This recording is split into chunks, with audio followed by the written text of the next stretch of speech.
Good afternoon, student. Today we start explanation chapter 1 पद्य खंड। हम तो एक एक करी जाना, संतो देखत जग बौराना। इस कविता के कवि श्री कबीरदास जी हैं। तो सबसे पहले हम कवि के बारे में जान लेते हैं। कबीरदास का जीवन परिचय। कबीरदास का नाम संत कवियों में सर्वोपरि है। इनके जन्म और मृत्यु के बारे में अनेक किंवदंतियाँ प्रचलित है, कहावत प्रचलित है। इनका जन्म 1998 ईस्वी में वाराणसी के लहरतारा नामक स्थान पर हुआ था। कबीरदास ने स्वयं को काशी का जुलाहा कहा है। इनके विधिवत साक्षर होने का कोई प्रमाण नहीं मिलता। कहते हैं कि स्वयं ही मसीह कागत छुयो नहीं कलम गही नहीं हाथ, इन्होंने देशाटन और सत्संग से ज्ञान प्राप्त किया है। किताबी ज्ञान के स्थान पर आंखों देखे सत्य और अनुभव ही इनकी प्रमुखता है या इनकी विशेषता है। मैं कहता हाँ हाँ आँखी न देखी, तू कहता कागत की लेखी। इनका देह वासन, इनके द्वारा यह कविता जो है लिखी गई है। इनका देह वासन, इनकी मृत्यु 1518 ईस्वी में बस्ती के निकट मगहर में हुआ था। इनकी प्रमुख रचनाओं में से बीजक नामक ग्रंथ सर्वश्रेष्ठ रचना है। कबीर के शिष्यों ने ही उनकी वाणियों का संग्रह किया है। तो इनकी ही रचनाओं में से एक है हम तो एक एक करी जाना, संतो देखत जग बौराना, जो आपके हिंदी पाठ्य पुस्तक में सम्मिलित किया गया है। तो सबसे पहली कविता है हम तो एक एक करी जाना, दोई कहे तिन्हि कऊ दो जग जिन नाही पहचाना। एकै पवन एक ही पानी, एकै ज्योति समाना। एकै खाक गड़े सब भौड़े, एकै कोहरा साना। जैसे बाढ़ी काष्ठ ही काटे, अग्नि न काटे कोई। सब घटी अंतरी तू ही व्यापक धरे स्वरूपै सोई। माया देखी के जगत लुभाना, काहे रे नर गर्भाना। निर्भय भया कछु नहीं व्यापै, कहे कबीर दीवाना। प्रस्तुत कविता में संत श्री कवि कबीरदास जी के द्वारा रचित है। प्रसंग में आएगा। प्रस्तुत पद्यांश में कबीरदास जी ने जगत में ब्रह्मा दोनों को, ईश्वर को एक ही स्वरूप माना है और उसके इस स्वरूप को सभी को स्वीकार करने की बात इस कविता के माध्यम से उन्होंने कही है। अर्थ, कबीरदास जी कहते हैं कि हम तो उस एक परमात्मा को ही मानते हैं। जो लोग उस परमात्मा तत्व को अलग अलग मानते हैं या अलग अलग रूपों में देखते हैं, जीव ब्रह्मा आदि दो अलग अस्तित्व मानते हैं। इस कविता के माध्यम से कवि कहना चाहते हैं कि हम ईश्वर को एक ही रूप में मानते हैं। सभी जीवों में ईश्वर का ही स्वरूप होता है, ऐसा उनका मानना है। परंतु संसार में ऐसे लोग भी होते हैं जो ईश्वर के अलग अलग रूपों को मानते हैं। वह ईश्वर को ब्रह्मा का ही स्वरूप नहीं मानते, परंतु उसके और अभी अनेक रूपों को मानते हैं। उन्हें ही वे कहना चाहते हैं कि आत्मा, परमात्मा, जीव, ब्रह्मा आदि दो अलग अस्तित्व के रूप में जो लोग मानते हैं, उन्होंने वास्तव में उस परमात्मा को जाना नहीं है। उनके लिए संसार नरक के समान है। अज्ञानवश ऐसे लोग एक को दो मान बैठे हैं। कबीरदास जी कहना चाहते हैं कि ऐसे लोग अज्ञानता के कारण ही एक ही परमात्मा को दो अलग अलग रूपों में उनके स्वरूप को मानते हैं या उनका दो स्वरूप, उनके अलग अलग स्वरूप में उन्हें ढूंढते रहते हैं। पूरी सृष्टि में पवन एक है। कबीरदास जी कहते हैं कि जिस प्रकार संसार में पवन, वायु जो है एक ही है, जल एक ही है और उसी एक ही परमात्मा की ज्योति समस्त संसार में, ज्योति अर्थात सूर्य, प्रकाश, रोशनी संपूर्ण संसार में व्याप्त है, जिससे सभी जीवों को जीवन मिलता है। इस संसार की रचना करने वाले एक ही परमात्मा है। सभी का निर्माण एक ही मिट्टी से हुआ है, सभी जीवों का निर्माण एक ही मिट्टी से हुआ है तथा एक ही ईश्वर ने, एक ही परमात्मा ने उसे बनाया है। उन्हें एक ही कुम्हार ने बनाया है। एक ही कुम्हार ने अर्थात एक ही है परमपिता परमेश्वर, जिन्होंने हम सभी जीवों को जन्म दिया है या हमारा निर्माण, हमारी रचना की है। अर्थात सभी मानवों का निर्माण जल, नभ, अग्नि, धरती, वायु इन 5 तत्वों से हुआ है। 5 तत्वों से मिलकर मनुष्य जाति का निर्माण हुआ है या मनुष्य का जन्म हुआ है तथा उनका निर्माता भी, उनको जन्म देने वाला जनक भी एक ही परमात्मा है। जैसे बढ़ई लकड़ी को काट सकता है किंतु उसमें निहित अग्नि को नहीं काट सकता, उसी प्रकार मनुष्य का शरीर नश्वर है, नाशवान है, परंतु उसके अंदर व्याप्त आत्मा जो है अमर और अकाट्य है। आत्मा को कोई भी शक्ति नष्ट नहीं कर सकती। हे परमात्मा, सभी प्राणियों में तू ही व्याप्त है। कबीरदास जी कहते हैं कि हे परमात्मा, हे ईश्वर, सभी प्राणियों में ही तुम निवास करते हो। तुम ही विभिन्न रूप स्वरूप धारण किए हो। अलग अलग रूपों में तुम सभी प्राणियों के हृदय में बसते हो।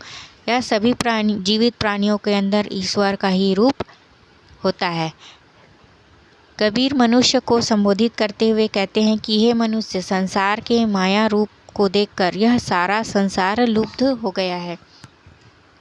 भला तू इस झूठी माया पर क्यों गर्व करता है?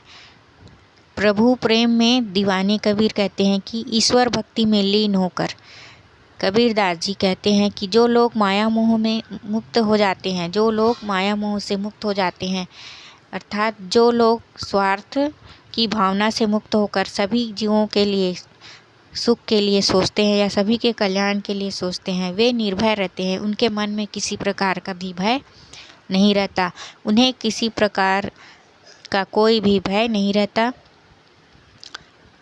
और सदा ही उन्हें ईश्वर के दर्शन होते हैं और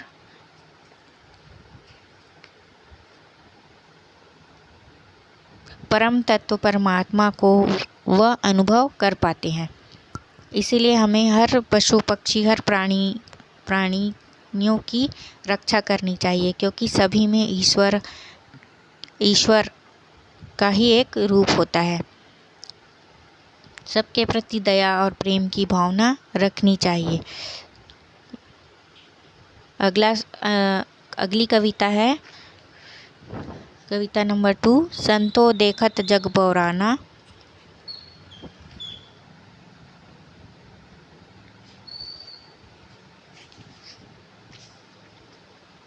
साच कहो तो मारन धावे, झूठे जग पतियाना। नेमी देखा धर्मी देखा, प्रात करे असनाना।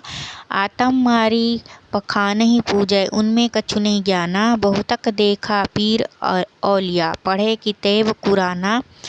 मैं कुरीद तदबीर बतावै, उनमें उहै जो ज्ञाना। आसन मारी डिम्ब धरी बैठे, मन में बहु गुमाना। पीपर पाथर पूजन लागे, तीरथ गर्व भुलाना। टोपी पहिरे माला पहिरे, छाप तिलक अनुमाना। साखी शब्द ही गावत भूले, आतम अखबरी न जाना। हिंदू कहे मुहि राम प्यारा, तुर्क कहे रहीमाना। आपस में दो लरी लरी मुँह है, मर्म न कहो जाना। घर घर मंतर देह फिरत है, महिमा के अभिमाना। गुरु के सहित सिक्ख सब बूढ़े, अंतकाल पछताना।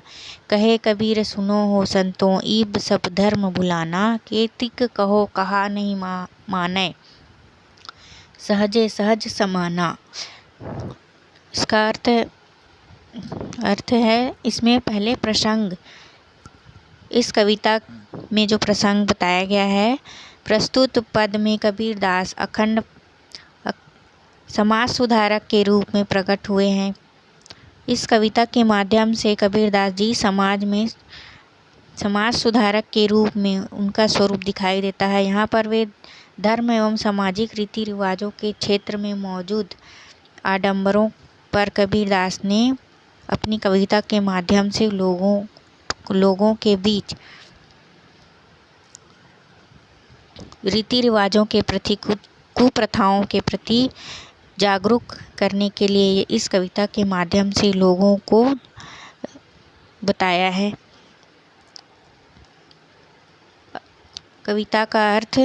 कबीरदास जी सज्जनों को संबोधित करते हुए कहते हैं कि देखो, यह संसार बौराया हुआ है। जो व्यक्ति सच बातों को बताता है उसे यह मारने के लिए दौड़ने लगते हैं।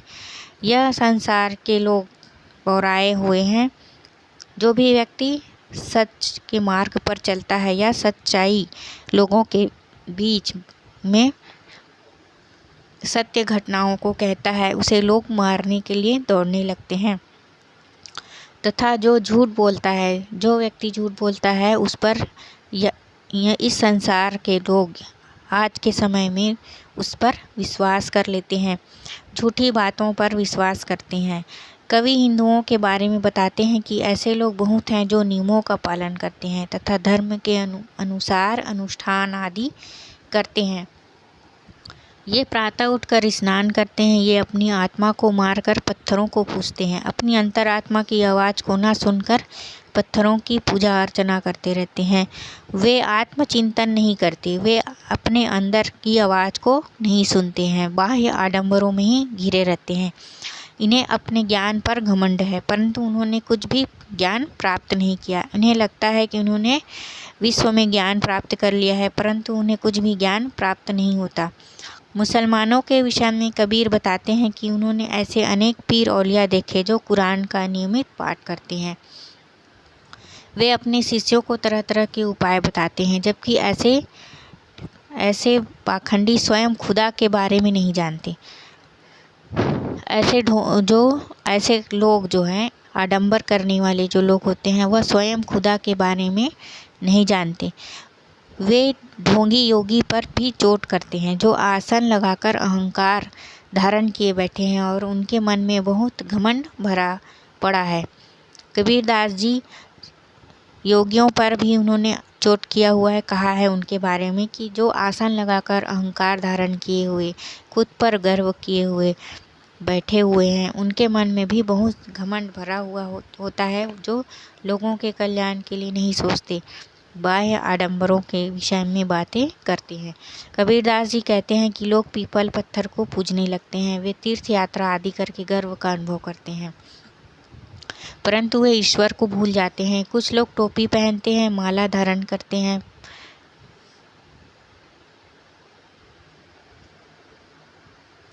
इस प्रकार कबीरदास जी कहना चाहते हैं कि लोग जो है तरह तरह के आडंबरों में ही ईश्वर को ढूंढते रहते हैं और उसकी सच्चाई, ईश्वर का जो रूप है, उसे वह नहीं देख पाते। अज्ञानतावश उसके वास्तविक स्वरूप को देख नहीं पाते।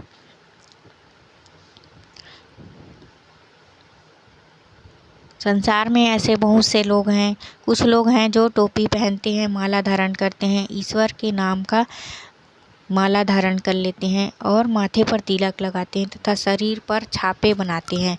वे सखी व शब्द को गाना भूल गए हैं तथा अपनी आत्मा के रहस्य को नहीं जानते हैं। इन लोगों को सांसारिक जीवन पर घमंड है। हिंदू कहते हैं कि उन्हें राम प्यारा है तो तुर्क रहीम को अपना बताते हैं। दोनों समूह ईश्वर की श्रेष्ठता के चक्कर में लड़कर मर जाते हैं। हिंदू और मुस्लिम दोनों ही समुदाय के लोग ईश्वर और खुदा दो अलग अलग रूपों में मानते हैं। इस कारण दोनों के मध्य में जो है लड़ाई होने लगती है और एक दूसरे को ईश्वर के रूप में मतभेद होने के कारण दोनों ही आपस में लड़ मरते हैं, परंतु किसी ने भी ईश्वर की सत्ता को, रहस्य को नहीं जाना है। समाज में पाखंडी गुरु घर घर जाकर लोगों को मंत्र देते फिरते हैं। उन्हें सांसारिक माया का बहुत अभिमान है। ऐसे गुरु व शिष्य सब अज्ञान में डूबे हुए हैं। इन सबको अंतकाल में पछताना पड़ेगा। कबीरदास जी कहते हैं कि हे संतों, वे सब माया को सब कुछ मानते हैं तथा ईश्वर भक्ति को भूल बैठे हैं। माया को ही सब कुछ मानते हैं। धन, ऐश्वर्य, जो ये सारे जो है माया के रूप कहलाते हैं। इन्हें ही आज इनका ही बोलबाला है। लोग इसे ही अपना सब कुछ मानते हैं।